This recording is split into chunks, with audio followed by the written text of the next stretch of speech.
Alam nyo, mga kaibigan, nung isang linggo, mayroon pong nangyaring lindol dyan po sa area po ng Mindanao province na kung saan hindi po maiiwasan na may mga leader tayo na nagbibigay ng mga opinion, nagbibigay ng pananalita, pero yung iba naman ay nauunawaan at naiintindihan.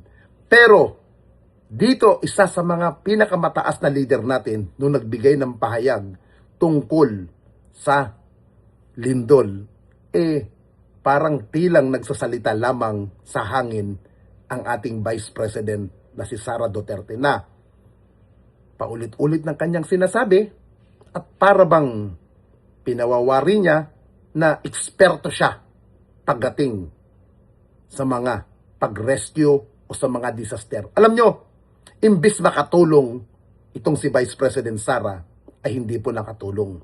Bagkus, mas lalong nagbibigay ng takot, nagbibigay ng pangamba sa mga taong nakikinig sa kanya. Tama ba ang sinabi ni Vice President Sara?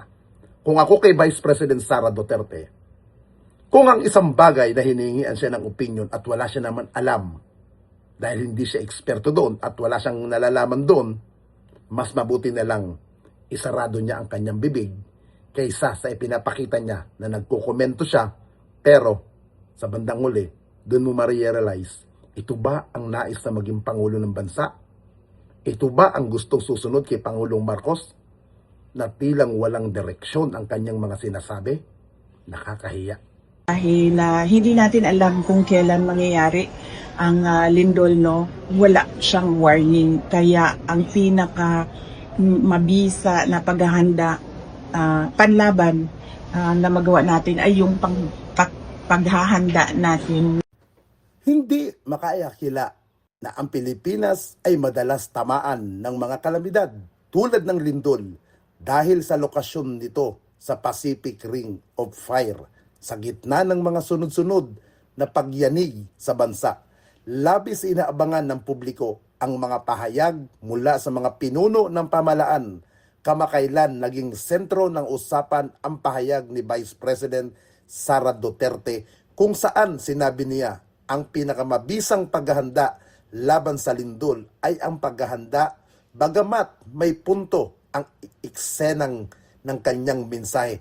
Naging malaking hamon para sa mamamayan ang pag-unawa rito dahil sa kalituhan, dulot ng paulit-ulit at tila hilaw na pagkakabuo ng kanyang isipan.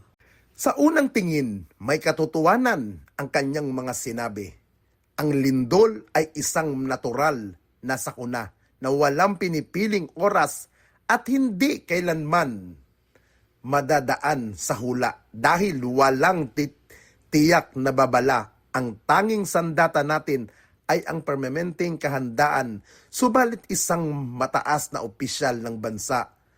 Krusyal ang paraan ng paghahatid ng mensahe. Ang pahayag ni BP Sara ay naging magulo at nagkukulang sa malalim na paliwanag. Sa halip na magbigay ng kapanatagan, nag-iwan ito ng kalituhan sa publiko kung ano nga ba ang konkretong hakbang na dapat gawin.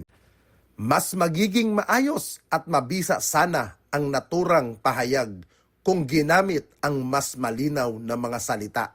Angkop sanang binigyan diin ang susi ay ang palagiang pagiging handa na bawat pamilya at ang papapanatili ng kalmado o pag-iwas sa panik at kapag naroroon na sa aktual na panganib, ang takot ay likas. Ngunit sa tamang impormasyon at sapat na pagsasanay tulad ng duck cover and hold, mas malaki ang tsansa ng bawat Pilipino na makaligtas. Bukod dito, hindi sapat na iasa lamang sa individual na mamamayan ang paghahanda. Mas naging makabuluhan sana ang pahayag kung tahasan hinihimok ng Vice Presidente ang mga ahensya ng gobyerno na may kinalaman sa disaster risk management and rescue. Sa panahon ngayon, hindi na sunod-sunod ang pagtantama ng lindol. Nararapat lamang na maging mas alerto, mabilis at may sapat nakagamitan ang pamalaan. Ang kaligtasan ng bayan ay hindi lang responsibilidad ng ordinaryong tao, kundi obligasyon ng isang handang sistema. Sa huli, ang kahandaan sa kalamidad ay hindi lang isang laro ng mga salita.